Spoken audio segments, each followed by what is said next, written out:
Hi అండి, welcome back to our channel Uma Prakash 143. ఎలా ఉన్నారండి? అందరూ బాగున్నారా? నేనైతే చాలా బాగున్నాను. మీరందరూ కూడా బాగుండాలని మనస్ఫూర్తిగా కోరుకుంటూ ఈ రోజుటి వీడియో వచ్చేసి తాటి రొట్టె అండి. ఇది ఓన్లీ వర్షాకాలంలోనే దొరుకుతాయి కదండి తాటిపళ్ళు. ఈ తాటి రొట్టె ఎలా చేయాలో ఈ వీడియోలో అన్నది చూపిస్తాను. దీనికి కావాల్సిన ఐటమ్స్ అయితే మా వారైతే ఒక తాటిపండు అయితే తీసుకొచ్చారండి. దానికి కావాల్సినవి వరి నూక, బెల్లం, కొబ్బరి, అంతే అండి. ఈ 3 ఐటమ్స్ ఉంటే సరిపోతుంది. ఇంకా ఇప్పుడైతే మనం తాటి పేసం అయితే ఎలా తీసుకోవాలో చూపిస్తానండి. తాటి గుజ్జుని ఇప్పుడు పైన చక్కగా తాటికాయ కొంచెం గట్టిగా ఉందనుకోండి, మనం ఒక 2 దెబ్బలు వేస్తే చక్కగా మెత్తగా అవుతుంది, విడిపోతాయి. అప్పుడు ఒక్కొక్క దాంట్లో రెండు ఉంటాయి కదండి. ఒక్కొక్క దాంట్లో 3 కళ్ళు ఉంటాయి. ఇందులో అయితే 3 ఉన్నాయండి.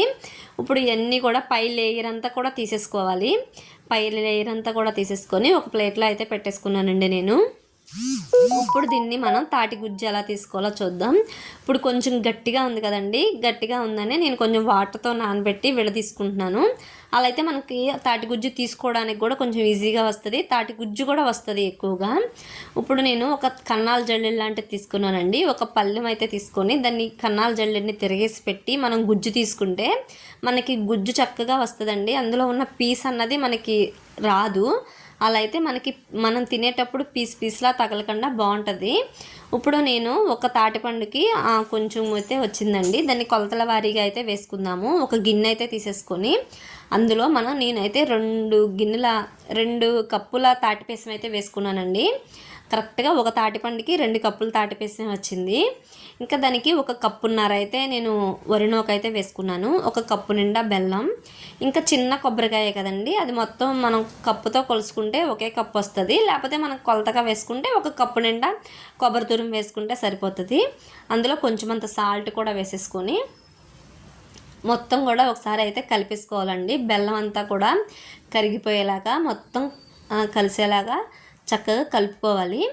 మీ అందరికీ కూడా చిన్న రిక్వెస్ట్ అండి, నా ఛానల్ని ఎవరైనా సబ్స్క్రైబ్ చేసుకోకపోతే సబ్స్క్రైబ్ అయితే చేసుకోండి. లైక్ చేయండి, షేర్ చేయండి, కామెంట్ కూడా చేయండి. పక్కనే ఉన్న బెల్ ఐకాన్ని క్లిక్ చేసి పెట్టుకుంటే నా వీడియోస్ అన్నది మీ దాకా అయితే వస్తాయండి.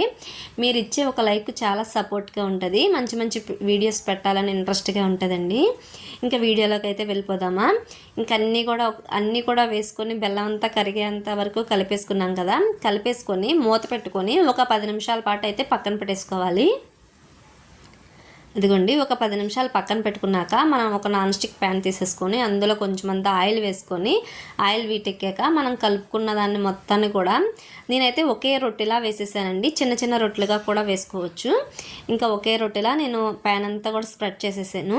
అందులోనే పైన కూడా కొంచెం అంత ఆయిల్ వేసేసుకొని పొయ్యి అదిగోండి ఆ మాత్రం మంటలో ఉంచుకుంటే సరిపోతుందండి. బాగా సిమ్లో ఒక అరగంట సేపు ఉంచుకుంటే చక్కగా రొట్టె అన్నది లోపల వరకు అయితే ఉడికిపోతుంది. ఇప్పుడు ఇలా అరగంట సేపు అయ్యాక మనం మూత తీసి ఒక ప్లేట్లోకి వేసుకుంటే చూడండి, కింద భాగం అంతా కూడా చక్కగా ఉడికిపోయింది కదా. అంటే కొంచెం మందంగా ఉంటుంది కాబట్టి ఉడకడానికైతే టైం పడుతుంది. ఇప్పుడు టర్న్ చేసుకున్న పై భాగాన్ని కూడా మనం వేసుకున్నాక ఒక 10 నిమిషాలు ఉంచుకుంటే సరిపోతుందండి, చక్కగా ఉడికిపోతుంది. చాలా బాగుందండి రొట్టె అయితే. ఒకసారి ఈ కొలతలతో మీరు కూడా ట్రై చేయండి. ఈ వర్షాకాలంలోనే బాగా దొరుకుతాయండి. మా గోదావరి వాళ్ళకి బాగా ఫేమస్ ఇది. తాటి రొట్టె అయితే చాలా బాగా వచ్చిందండి. ఇంకా చక్కగా ఇదిగోండి అటుపక్క కూడా వేసుకున్నాం కదా. ఇప్పుడు ఉడికిపోయింది కదా. ఇప్పుడు ఒక పళ్ళెంలోకి అయితే తీసేసుకుందాము. ఇదిగోండి, వేడి మీద మనం కట్ చేసినట్టయితే విడిపోయినట్టు అనిపిస్తుందండి. చల్లారాక తీసుకుంటే ముక్కలుగా వస్తుంది.